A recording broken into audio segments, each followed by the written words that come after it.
Hi guys, my name's James Croker. Welcome to my channel. This is my first stab at one of these videos, so I hope you like it. It's going to be a bit rough around the edges. I'm generally just going to waffle over the top of things. Yeah, with no real plan, but we'll see how we go, and hopefully it can maybe help a few and help me as well get better at these. Bit background about me. I'm not a concept artist or illustrator or anything like that by trade. I'm an interactive designer and developer and animator as well. That's generally how I spend each day. But I'm passionate about drawing and doodling, and that's kind of what this channel will focus on. But I think it might dip into other bits and bobs. Might do a bit of sort of frame by frame animation on the way, but that's kind of down to you guys what you want to see and what sort of feedback I get, and yeah, we'll see how we go. So, tutorial 1, face sketches, which is pretty obvious what it's about. You're seeing it going on at the moment. But as you can see, I'm just doing these rough sketches. No real plan, no real brief to these. I'm not trying to design a specific character or anything. It's more just a warm up, just enjoying it. No pressure, just doodling away, trying different sizes and shapes of features, and generally mixing those up as well. So if there's small eyes, they get a big nose, or vice versa. Just playing with the weights of their face just to add some character. And the sort of line I'm doing here, it's very scratchy, very loose. I'm not too fussed about everything being super clean. We can tidy it out later. More interested in trying to create some kind of three-dimensional form with these lines, wrapping it around the face, things like that, just to, so you feel that things protrude and you can imagine where you can add depth with shadow and things, much like the heavy brows or the tall cheeks, that kind of stuff. Yeah, some of these are hit and miss, but as I say, they're super rough. Tool wise, it's just, I think it's the hard round brush I've got on, no opacity, just something I'm kind of experimenting with at the moment. I always used to kind of paint rather than sketch with Photoshop, using the opacity on pressure, but things generally got a bit muddy and a bit blurred, so I'm trying this more defined approach to start off with anyway, just to see if I get any better results. Yeah, don't worry too much or get hung up about what brushes and things to use. Just the default Photoshop ones are the way to go.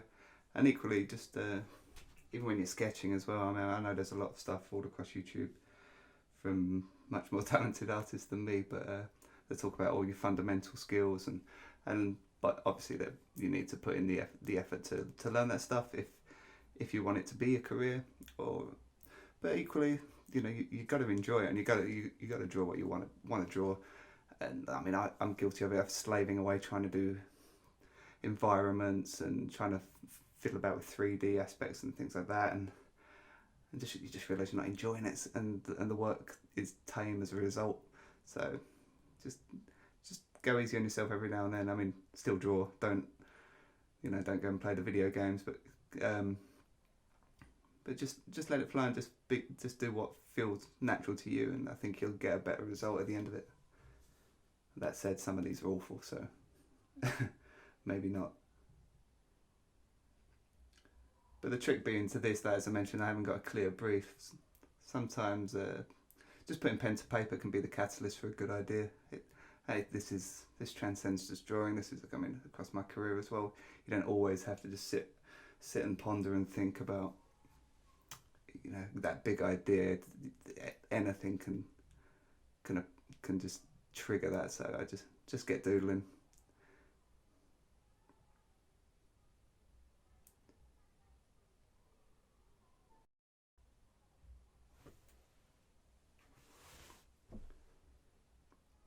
But feel free to comment away on this. As I mentioned, this is all new, so if there's things I'm sort of skimping over and not really going into detail, or I'm just waffling too much about something else, just let me know, and I'll address it in the next video. Try to anyway. So I'm going to take one of these through to the next stage, which is just going to be like a colour pass. and some shadows, a bit of shading, a bit of whatnot. It's just a technique I'm working on now for character designs. Simple enough that they can be animated. I think this style is why I like it. It's also quick. The end result's fairly defined. A bit graphical as well. I'm not too worried about textures or anything like that. Although maybe in a future episode we'll take the same character through to that stage. We'll see. We'll give it a go. Might look awful, but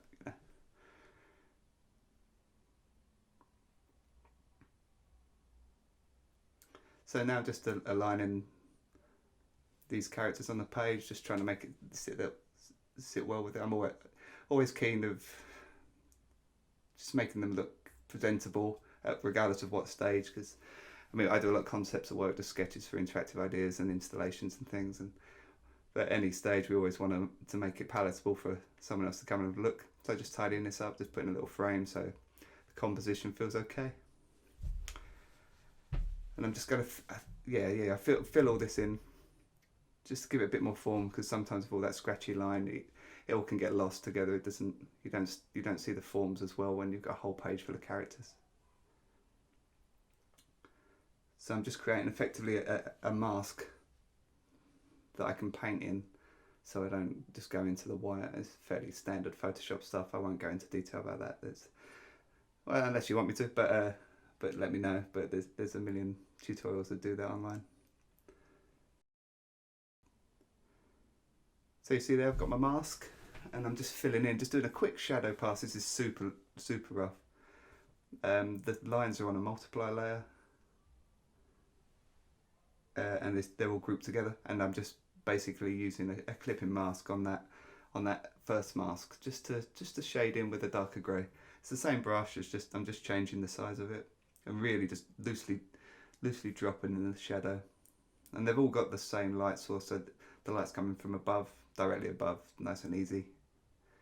So looking at the forms we sketched in and just imagining where the shadows would be. So you can see those heavy brows and those where the jowls will connect to the nose. You can imagine no light getting in there. So we're just chucking it in, keeping it loose again, not worrying too much about going over the lines. And you start to get a feel about what ones are working, what ones aren't. So this is always a good study, just trying to work light around the forms and where those shadows will fall. You can do this a few times with different light sources for different characters, but it's so quick. It's just a real nice way of understanding the forms that you've sketched in, and emphasising them and adding to them as well. So I'm just doing a little light pass on this as well. I've knocked the line back just so it doesn't shout as much as it was, and adding little highlights on the nose and the bridge and the forehead of most of the characters, because that's basically where the hotspot would be. So I've decided on the skinny, odd-looking guy, just to take him to the next stage. So I've scaled him up over the whole canvas. I can't actually remember what size this canvas is, but it doesn't really matter. But I would imagine around 4,000 or 5,000 pixels higher, just so we don't get any pixelation on the brush strokes. But this is the first time I'm zooming in, so I don't want to get too close and fixate on detail, but I just want to make the line a bit tidier. I still kind of want to keep it a little bit scratchy in places. I don't want it like perfect cell shaded sort of Illustrator, Adobe Illustrator sort of vector line. I'm not a big fan of that really. But this is all, just doodling it in. I think this is the same brushes again. Just the hard round with opacity at 100% and not on pressure, but the thickness of the brush is on pressure, so you get that differentiation in the line thickness around forms, which you should play up. Like, generally know your light source before you kind of get into this stage. Again, I want the light source from above, so when I'm doing these lines, I'm thinking, okay, lines that are within a shadow area should be thicker. So I don't kind of adhere to that all the time here, but that's the theory. But this is the stage I like really. I think that you kind of nailed the form in that super rough sketch. You just tidying up and breaking drawings down into these stages just makes it so much easier to accomplish a result that you wouldn't get if you just hit it from a blank white page. I mean, well, people can, but I have to do it in these stages. Just doodling the hair there, just keeping it nice and loose. We're after the comic style with this anyway, so you know, as I mentioned, we're not going to take it to any higher rendered textured finish. It's just going to be block coloured. So that's the line drawing complete, I think. Yeah, little bits there, but yeah, that's the base line. Next stage is going to be just filling it in, creating a mask, much like we did with the little sketches of the heads, but it's going to block in a colour, just so I've got a mask to work from, so I don't have to constantly worry about going over the lines.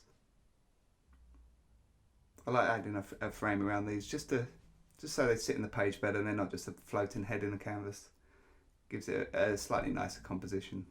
It allows you to basically frame it with a bit of colour as well in the background, some complementary or contrast in colour to make the characters stand out a bit more. And again, as you can see with this colouring in, I'm not too fussed about staying in the lines, particularly in the hair, because I haven't really dictated where the hair ends.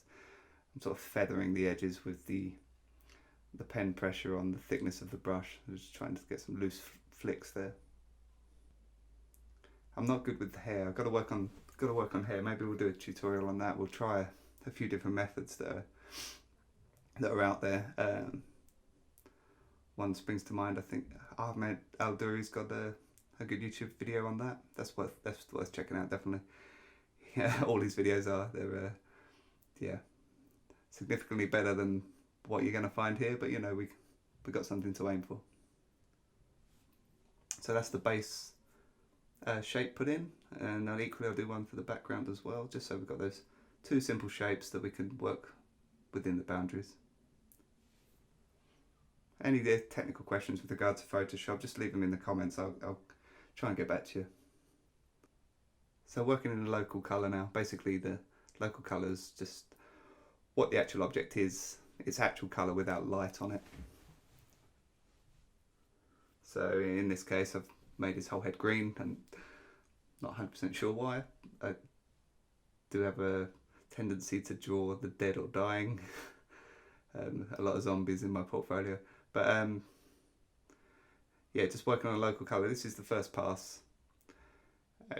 It looks very flat, very cell shaded. That's intentional, because when you do a shadow pass or highlights over the top of this, it kind of harmonises it all, and it all comes together. Hopefully, that's the plan.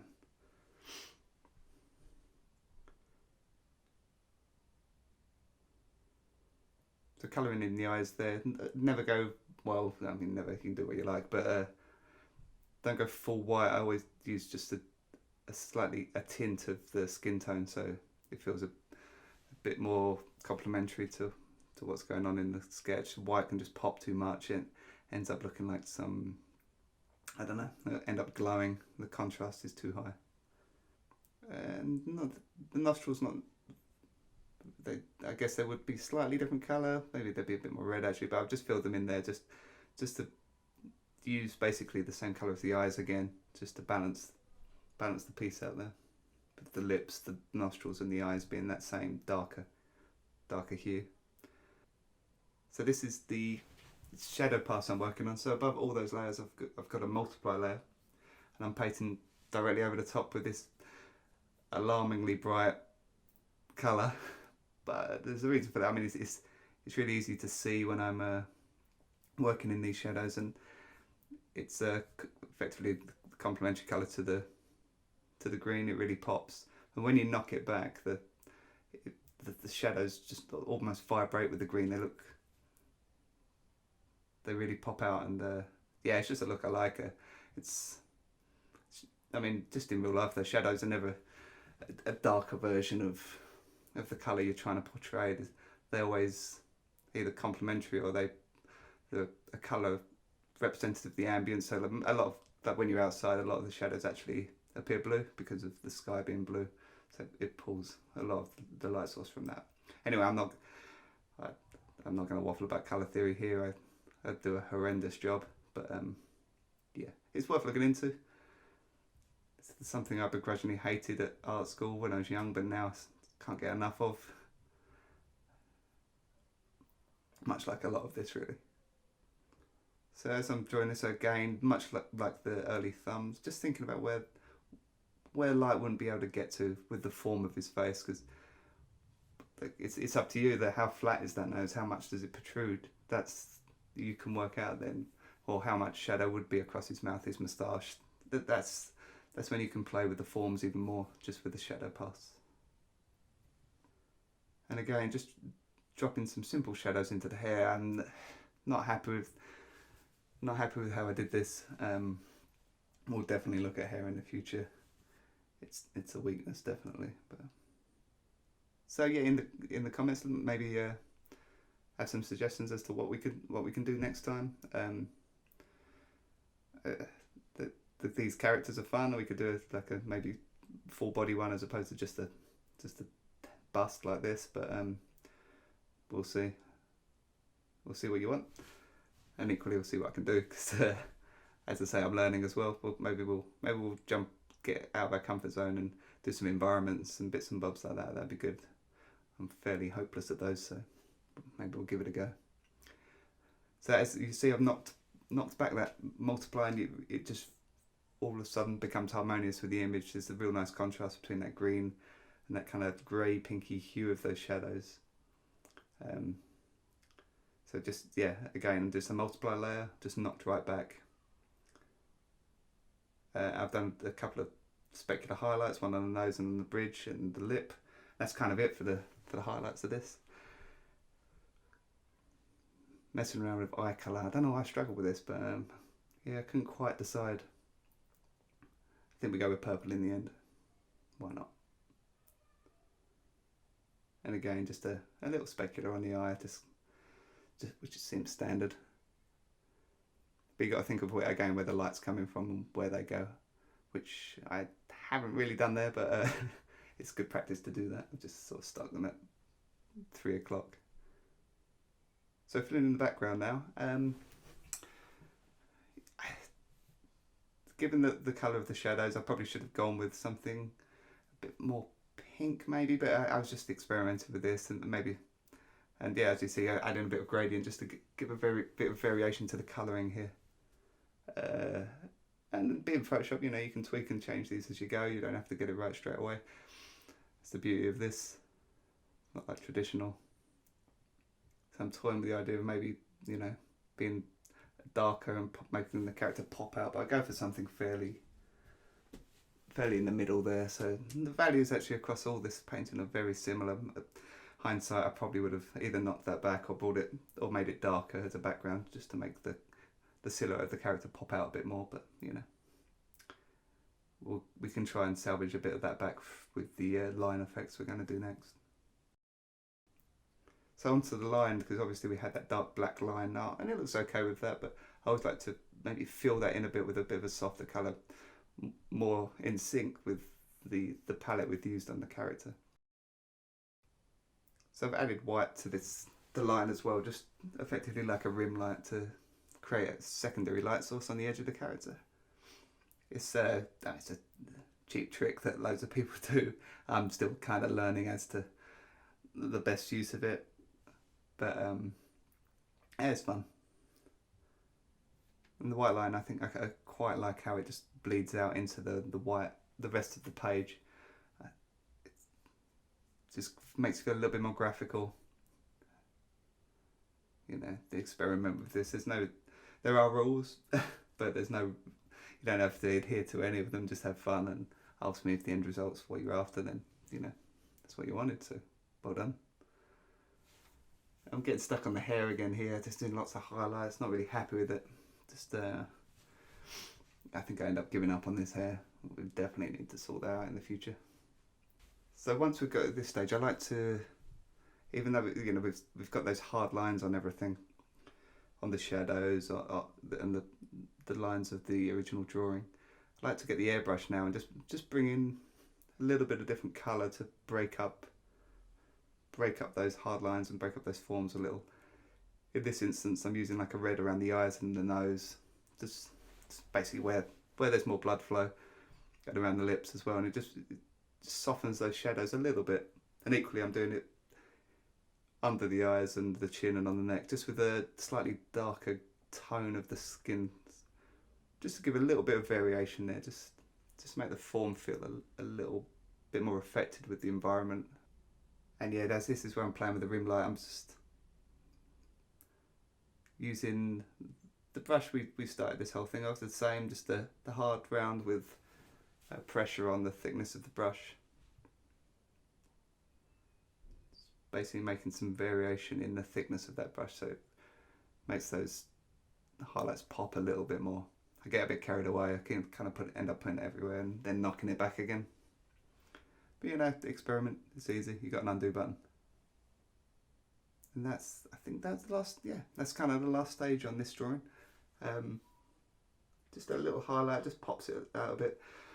Hindsight, there's lots of things I'd sort of adapt and change about this now looking back, but you know, it's quick. This whole process, I think, from sketching those original thumbs to this final illustration is probably an hour and a half.